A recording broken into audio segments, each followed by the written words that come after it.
focus back in on this beautiful face. What's happening, guys? Silent Mike, Super Training Gym, Mark Bell's Powercast, HowMuchYouBench.net, Reebok1.com. Checking in, another Q&A at Silent Mike with 2Ks on Instagram if you guys want to get involved. And on Snapchat, it's Silent, M-I-K, and the number 3. Let's get started. How do I fix my poor bench bar path? There's a couple different beliefs and a couple different camps on what your bar path should look like on the bench. Me personally, I believe it should be a small arc, if not what my boy Bryce Lewis, I believe, calls the squiggle. But basically, we do not want to press in a straight line. If we're pressing a straight line, almost pressing towards our toes, we're moving away, we're pushing the bar away from our main movers and our main stabilization, which is obviously the shoulder joint. What I like to do is kind of touch. Obviously, it'll depend on your bench, but nipple line, sternum, even belly. And then we're going to press in a small arc back towards my neck, chin, and towards the rack. So a lot of times if people are getting stuck on their bench, literally stuck somewhere grinding, I tell them to flare their elbows, press back towards the rack. That can often take care of it and speed things up a little bit. Are you trying to catch up with Fat Dan? For those that don't know, my boy Fat Dan has dropped 18 pounds. Congrats to Fat Dan. He was high 330s, and now I think he's sitting at low 320s, if not high 3-teens. The boy's 6'4", 6'5". He's a big kid, but he's working hard. He's staying consistent, so excited to see that. And for those that didn't know about me, I've lost 3 pounds.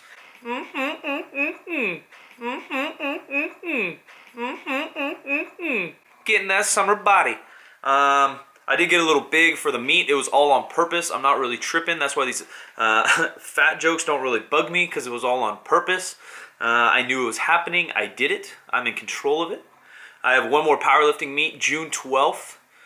Compete at 220, and then I'll get back down and get abs for you guys, so then you can make fun of me and say I don't lift. In your opinion, what is the best way to make money as a personal trainer? I have the NASM certification and I work at a commercial gym, but I don't make that great a wage, even with 20 plus clients. Long-winded answer.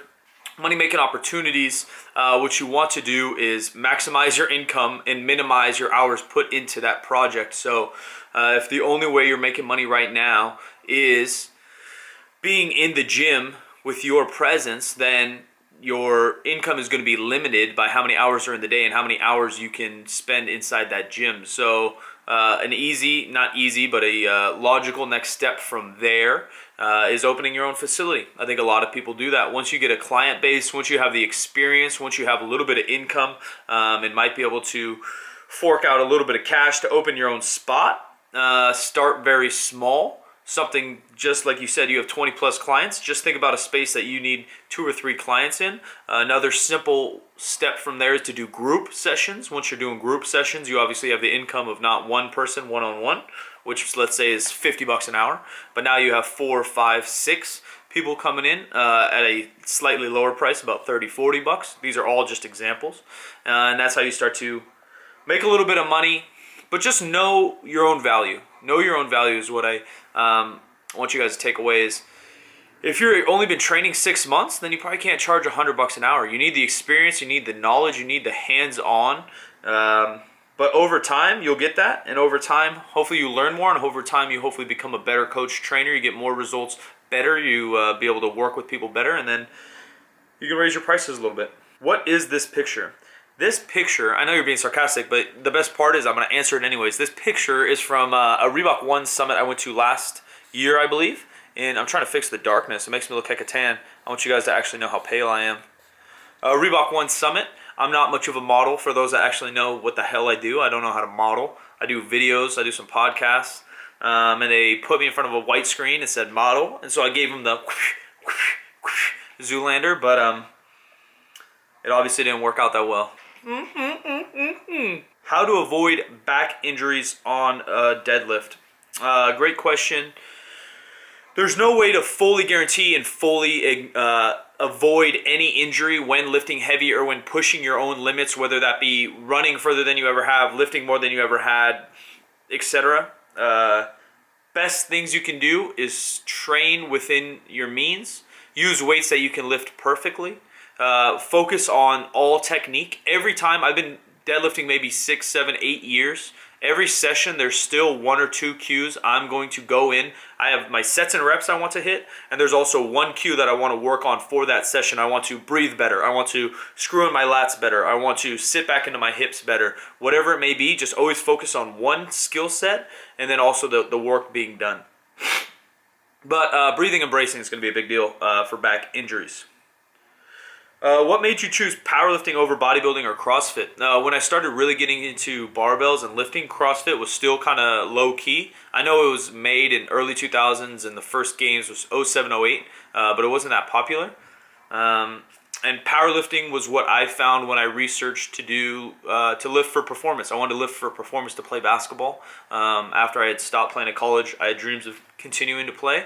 So I found the squat and the deadlift, and I currently order bench because what bro doesn't? What real bro doesn't? So I started squatting, started deadlifting to become better and better and better. And then when basketball stopped, I just continued powerlifting. Different cues for close grip bench. I wouldn't say the cues for close grip bench are that different than a regular bench. One thing you do is you want to pull those elbows in even harder because you want them in front of the bar. You do want to keep your back tight. It depends on the person. Sometimes a closer grip is easier to keep your back tight, and sometimes it's harder for others. So just know it's an accessory movement. Just know it's going to help overload. Know you have to use less weight and just focus on form. What's your favorite, most recent song to get you pumped up before lifting?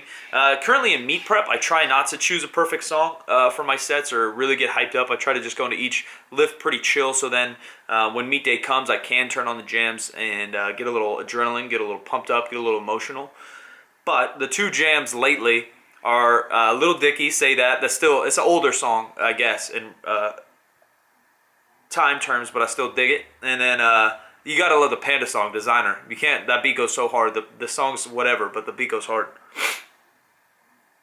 What do you typically do during a deload? I typically don't deload.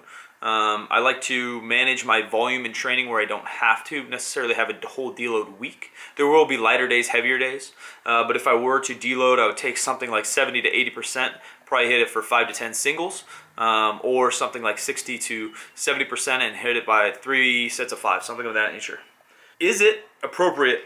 This is a hot question, and I agree. Is it appropriate to wear leggings as a dude in the gym with no pants? And I say no. I say pants over leggings 24/7. That's how it goes. Tips on fixing imbalances, muscular imbalances. In particular, I've had problems with an uneven back. It gets very complicated because some of it is genetic, some of it is bone structure. You know, we all have different, very slight or severe variances in our spine, like scoliosis. But the simplest way is simply, basically what we need to do is some unilateral movements, paying attention to your form. This is sometimes, I'm not a fan of squatting, deadlifting, or benching into a mirror. But if you have a mirror, sometimes you can really focus on, if you're doing a row, sometimes you're like this, and you're like this. That's not good. So with a mirror, you can kind of adjust. Something like that, unilateral stuff, whether it's a machine, dumbbell, one arm at a time, doing the exact same sets and reps. You can do 1 or 2 more extra on the side, but I'll just do the exact same, and over time, they'll fix themselves out.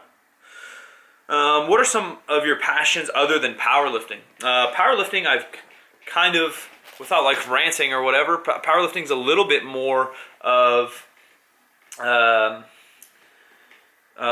media, of a pathway, of a communication for me now. I do love powerlifting. I love strength training, but that's not like my true passion. My true passion is trying to help people. My true passion is trying to make people laugh. My true passion is self-improvement.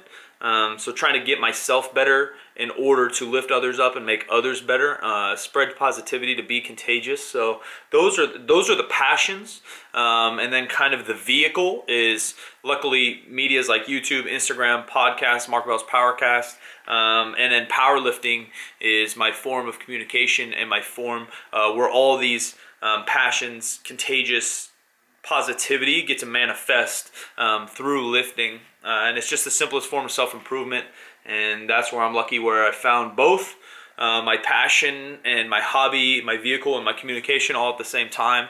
What happens when worlds collide? That's it for this one, guys. Silent Mike, I'm out of here. Subscribe that bitch, like that bitch. More content coming soon. Let's go!